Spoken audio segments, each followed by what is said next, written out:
नमस्कार, स्वागत है आपका। आप देख रहे हैं हमारा खास कार्यक्रम प्रार्थना हो स्वीकार। आपके साथ मैं हूं रेखा कड़ाकोटी। वेदों से निकला ज्योतिष शास्त्र कहता है कि सौर मंडल के नवग्रह से निकलने वाली विकिरण शक्ति हम सभी के जीवन को नियंत्रित करती है और इसीलिए कुंडली में नवग्रह शांति के लिए ढेरों उपाय बताए गए हैं। लेकिन आज हम जिन उपायों की बात करने वाले हैं वो केवल आपको ही नहीं बल्कि आपकी आने वाली 7 पीढ़ियों को भी फायदा देने वाली हैं। जी हाँ, खर्चा कुछ भी नहीं लेकिन लाभ सैकड़ों सालों तक मिलेगा, क्योंकि ये उपाय है वनस्पतियों के उपाय।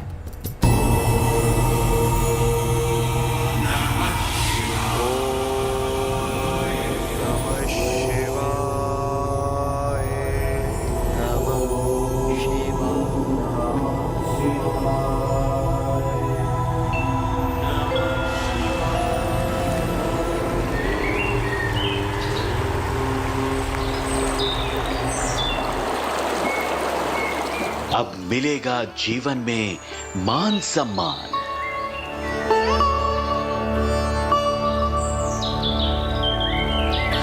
दूर हो जाएंगी घर में धन की परेशानी।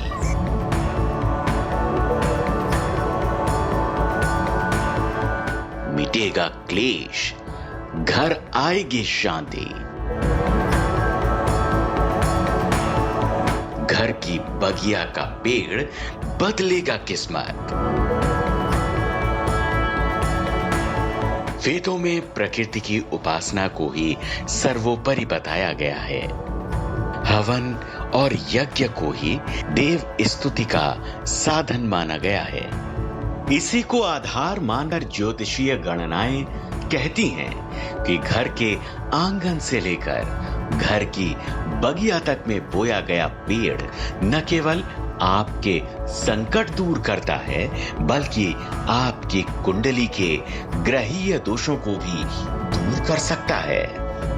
वृक्षों के पूजन का विधान अनादिकाल से दिया हुआ है कि जो नवग्रह हैं उनके लिए अलग अलग पेड़ों का पूजन का विधान दिया है। उसके हिस्सों को धारण करने का विधान दिया हुआ है। उसकी समिधा लकड़ी इत्यादि से ग्रहों का हवन जप पूजन करने का विधान दिया हुआ है। ज्योतिष शास्त्र हर ग्रह की शांति के लिए अलग अलग वृक्ष के रोपण का विधान बताता है। भविष्य पुराण के अध्याय 55, 56 और गरुड़ पुराण में श्लोकों के माध्यम से बताया गया कि कौन सा वृक्ष लगाने से किस किस ग्रह की कृपा पाई जा सकती है। आग के पेड़ से मजबूत करें सूर्य। सूर्य सौर मंडल के अधिष्ठाता हैं, संसार के जागृत देव हैं। सृष्टि में ऊर्जा सूर्य से ही मिलती है। सूर्य की ऊर्जा से ही पेड़ पौधों का विकास होता है। इसीलिए कुंडली में सूर्य की कृपा पाने के लिए सूर्य का अंश आग का पेड़ में माना जाता है। घर के मध्य में आग का पेड़ लगाएं। रविवार को आग के पेड़ की उपासना करें। घर का वास्तु दोष खत्म होता है। मान सम्मान पद प्रतिष्ठा मिलती है। इसमें भी 2 प्रकार का वृक्ष होता है, एक काला और एक सफ़ेद। तो आक अक्सर सफ़ेद मदार को कहा जाता है। इसके जड़ को धारण करने से सूर्य की जो पीड़ा होती है उसमें आपको राहत मिलती है। प्लस अर्क का पूजन करने से, अर्क का फूल शंकर जी को भी चढ़ाने से सूर्य ग्रह की जो पीड़ा होती है वो इसमें क्रमशः कम हो जाती है। देखिए, ऐसा कहा जाता है कि जब हनुमान जी जो हैं सूर्य भगवान को निगल गए, पूरी पृथ्वी के ऊपर हाहाकार मच गया।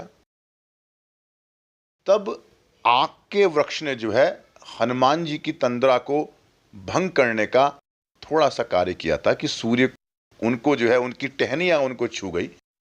तब उनको भी एहसास हुआ कि मुझे सूर्य निगलना नहीं है, मेरे को सूर्य को जो है निकालना है। तब से सूर्य भगवान जो है वो आग के वृक्ष के अंदर विद्यमान रहते हैं। मान्यता है कि आग की पूजा करने से सूर्यदेव प्रसन्न होते हैं। पलाश से मजबूत होगा चंद्रमा।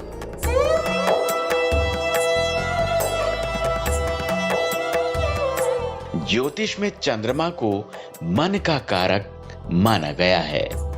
चंद्रमा की कलाओं के बढ़ने घटने से मन में चंचलता आती है। इसीलिए कुंडली में चंद्रमा कमजोर होने से मानसिक शांति का अभाव रहता है। चंद्रमा का प्रतीक पलाश यानी ढाक में देखते हैं। घर की दक्षिण पूर्व दिशा में पलाश के पेड़ को लगाना चाहिए। सोमवार को पलाश के पेड़ की उपासना करें। पलाश का पेड़ मन के साथ घर में भी शांति लाता है। देखिए, पलाश का वृक्ष जो है, जब भगवान जो है चंद्रमा को जो है क्षय रोग हुआ, उन्होंने भगवान शंकर की उपासना करी। भगवान शंकर की उपासना के पश्चात उनको जो है निरोगी काया उनको मिली। तो भगवान शंकर ने उनको कहा कि आप पलाश के जो वृक्ष हैं उनका जो है जो पुष्प आते हैं उनको आप रात्रि काल के अंदर आप लगाएं, उससे आपका जो क्षय रोग है वो भी आपका दूर होगा।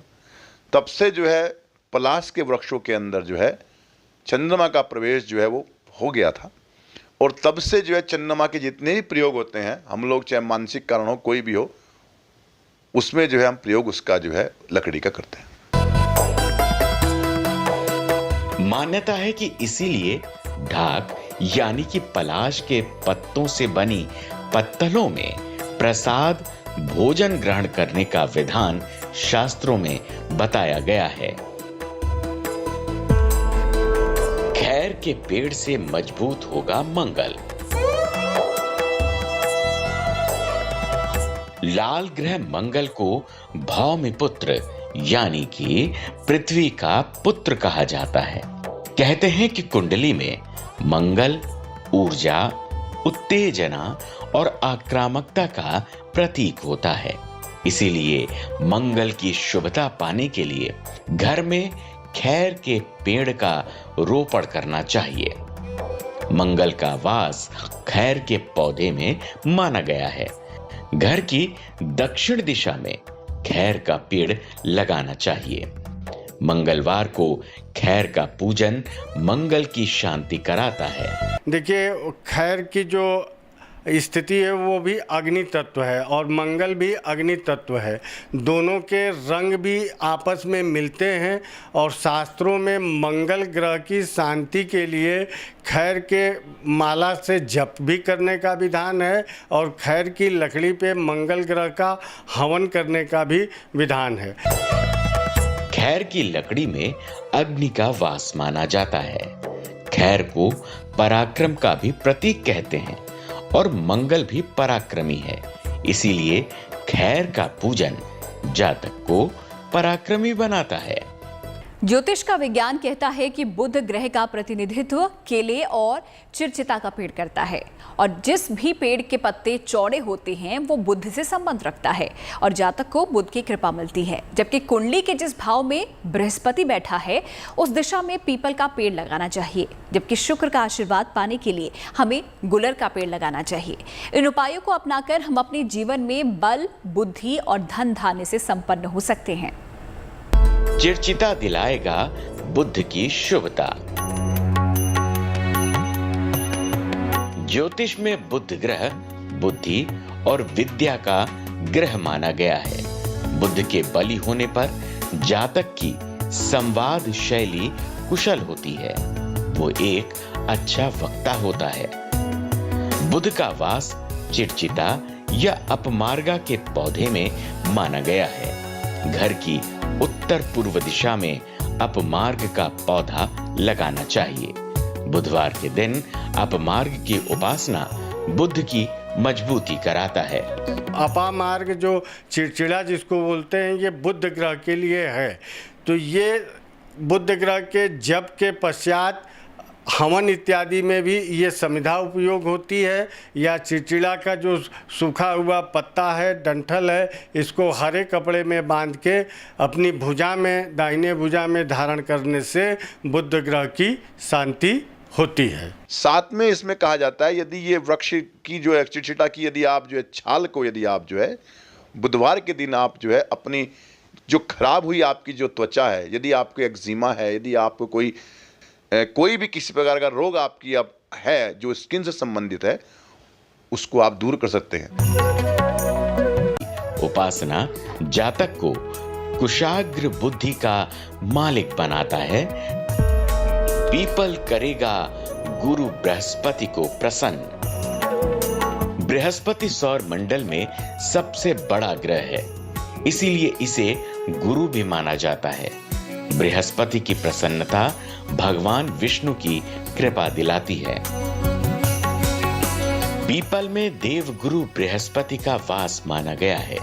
घर की उत्तर दिशा में पीपल का पेड़ स्थापित करें। बृहस्पतिवार के दिन पीपल की उपासना करें। पीपल की पूजा करने से देव विष्णु प्रसन्न होते हैं। पीपल के वृक्ष का पूजन गुरु ग्रह के अलावा भी विष्णु की प्रसन्नता के लिए, क्योंकि बृहस्पति ग्रह के अधिष्ठित देवता विष्णु हैं और अस्वस्थ का दूसरा नाम ही विष्णु है, तो उनके पूजा का विधान है। और पीपल में दीप दान इत्यादि करने से शनि की भी पीड़ा समाप्त होती है। मान्यता है कि देव गुरु बृहस्पति के कुंडली में मजबूत होने पर धन का आगमन होता है और जीवन में आध्यात्मिक उन्नति होती है। गूलर से मिलेगी शुक्र की शुभता। ज्योतिष शास्त्र में वैभव ऐश्वर्य का प्रतीक है शुक्र ग्रह। ऐसे में अगर आपके घर में भी विपन्नता रहती है तो आपको गूलर के पेड़ को लगाना चाहिए। शुक्र का वास गूलर के पेड़ में होता है। घर की पूर्व दिशा में गूलर के पेड़ को लगाना चाहिए। गूलर का पेड़ वैभव प्रधान माना जाता है। देखिए, हमारे यहाँ कहा जाता है कि जिस वक्त जो है बलि ने जो है वो समस्त पृथ्वी को दान कर दिया, तो शुक्राचार्य ने उनको रोकने का प्रयास करा और वो एक जो है उनकी जो जिसमें बर्तन में जल दे रहे थे संकल्प करने के लिए, उसमें जाके छिपके बैठ गए, क्योंकि गुरु थे वो बलि के। तो उनकी आंख के तिनके से उनकी आंख को नुकसान हुआ, उनकी आंख जल गई।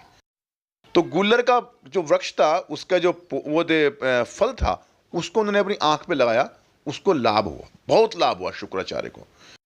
तो आज भी कहते हैं यदि आपकी आंख दुखने आ रही है, यदि आप गूलर के उसको आप खा लेते हैं तो आप जो है आपकी आंख ठीक हो जाती है। शुक्र ग्रह के लिए दो वृक्षों का वृतांत शास्त्र में आता है। एक गूलर का आता है, प्लस एक सफ़ेद चंदन के पेड़ का भी पूजन या धारण करने से शुक्र की पीड़ा कम होती है।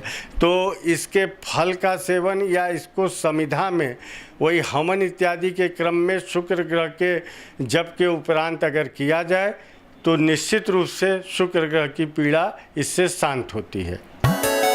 शुक्र देव को मनाने के लिए गूलर की पूजा की जाती है। कहते हैं कि इस पौधे की पूजा और इस पौधे को रोपने पर घर में संपन्नता बढ़ती है, आर्थिक चिंता से मुक्ति मिल जाती है। ग्रहों का भाव कहता है कि सौर मंडल के कुछ ग्रहों से शुभता आती है, जबकि कुछ ग्रहों से अमंगल की आशंका रहती है। ज्योतिष में शनि, राहु और केतु की कृपा पाने के लिए कुछ विशेष वनस्पतियों का विधान बताया गया है, जिनको लगाने से कुंडली में शनि की 7.5 से मुक्ति पाई जा सकती है, जबकि राहु केतु की कृपा दृष्टि से भी निजात मिल सकती है। तो आइए जानते हैं किस वनस्पति को किस दिशा में लगाने से कौन कौन से लाभ होंगे। शमी के पेड़ से पाएं शनि की कृपा। शनिदेव न्याय के देव हैं, इसीलिए अगर आपको भी पाना है शनिदेव की अनंत कृपा, शमी के पेड़ में शनि का वास माना जाता है। तो शमी के पेड़ को घर की पश्चिम दिशा में लगाएं। शमी की लकड़ी को शनिदेव पर अर्पित करने से जीवन के कष्ट दूर होते हैं।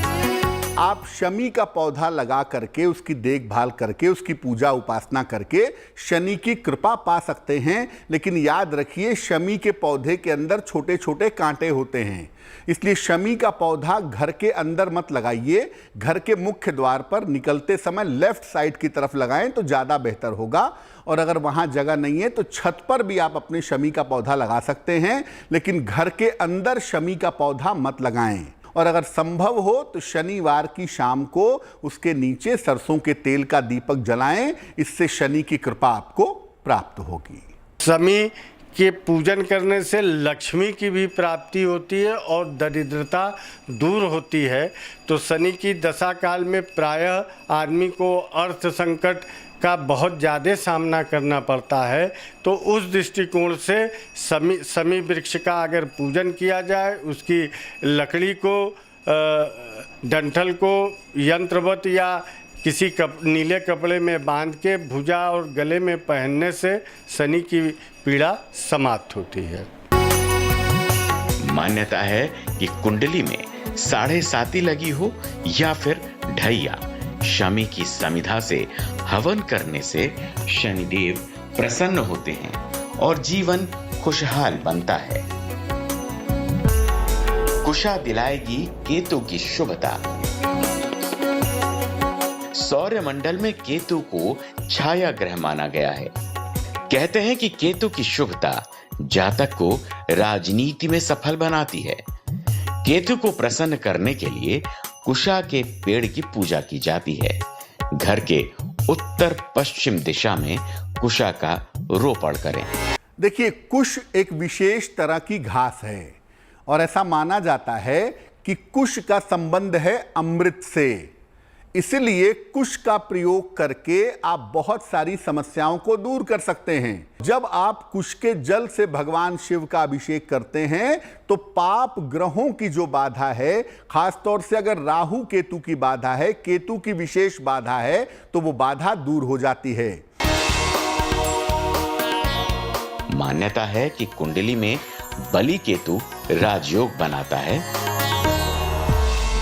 दूर्वा से दूर होंगे राहु के कष्ट। ज्योतिष में राहु को अशुभ ग्रह माना गया है, लेकिन मान्यता है कि राहु जातक को अकस्मात शुभ फल देता है। राहु का अंश दूर्वा की घास में माना गया है। घर की दक्षिण पश्चिम दिशा में दूर्वा लगानी चाहिए। अगर आप राहु संबंधी समस्याओं से परेशान हैं तो दूर्वा के 2 प्रयोग कर सकते हैं। हर बुधवार को दूर्वा की माला बना करके भगवान गणेश को अगर आप पहनाएं या अर्पित करें तो राहु की पीड़ा कम होती है।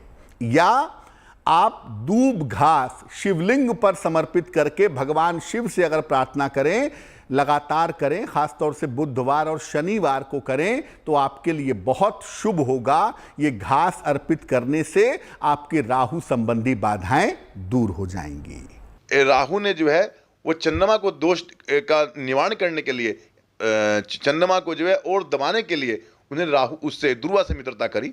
और दूर्वा से मित्रता करने से जो है कहा गया कि मैं जो है दूर्वा के अंदर नित्य विद्यमान रहूंगा। इसलिए राहु की उपासना करने के लिए आप गणपति की पूजा भी करते हैं, आप जो है वो दूर्वा का प्रयोग भी करते हैं। यदि गणेश जी के ऊपर दूर्वा घास चढ़ाई जाए और जौ के दाने के साथ चढ़ाई जाए तो राहु के समस्त दोषों का शमन हो जाता है।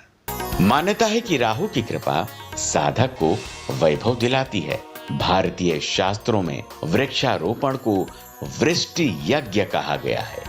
शास्त्रों में वृक्ष को भक्ति, शक्ति और मुक्ति तीनों का दायक बताया गया है। इसीलिए अपनी कुटीर की बगिया में भी लगाइए नवग्रह वाटिका और पा लीजिए सभी ग्रहों की शुभता। Bureau report, good news today. और चलिए अब वक्त हो चला है हमारी खास सेगमेंट का। देखते हैं आज का धर्म सूत्र।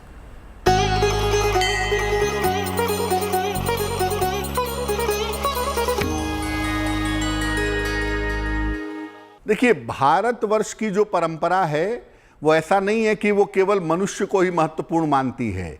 हम प्रकृति की सारी चीज़ों को महत्वपूर्ण मानते हैं। हम नदियों को भी मानते हैं, हम पर्वतों को भी मानते हैं, हम पशु पक्षियों को भी मानते हैं, इंसान को भी मानते हैं और पेड़ पौधों को भी मानते हैं। जो पेड़ पौधे हमारे पर्यावरण के लिए बहुत महत्वपूर्ण हैं, आप देखिए उन पेड़ पौधों से जुड़ा हुआ पर्व या त्यौहार हम मनाते हैं, उन पेड़ पौधों को हम पवित्र मानते हैं ताकि पर्यावरण का संरक्षण हो सके। जैसे पीपल सबसे ज़्यादा पवित्र, बरगद उसको भी पवित्र मानते हैं। उसके बाद तुलसी, नीम, आंवला, शमी, ये सब पवित्र पौधे माने जाते हैं और इन सबों की देखभाल करने से, लगाने से, देखिए धार्मिक पक्ष इसका साइंटिफिकली जुड़ा हुआ है कि जब आप पीपल के पौधे लगाएंगे, बरगद के पौधे लगाएंगे तो प्रकृति की संरक्षण होगी, प्रकृति की रक्षा होगी। इसीलिए हमने विज्ञान को धर्म से जोड़ दिया है। प्रार्थना हो स्वीकार में आज का हमारा सफर यहीं पर समाप्त होता है। फिर होगी आपसे मुलाकात। तब तक के लिए अच्छी खबरों के लिए आप बने रहिए गुड न्यूज टुडे के साथ।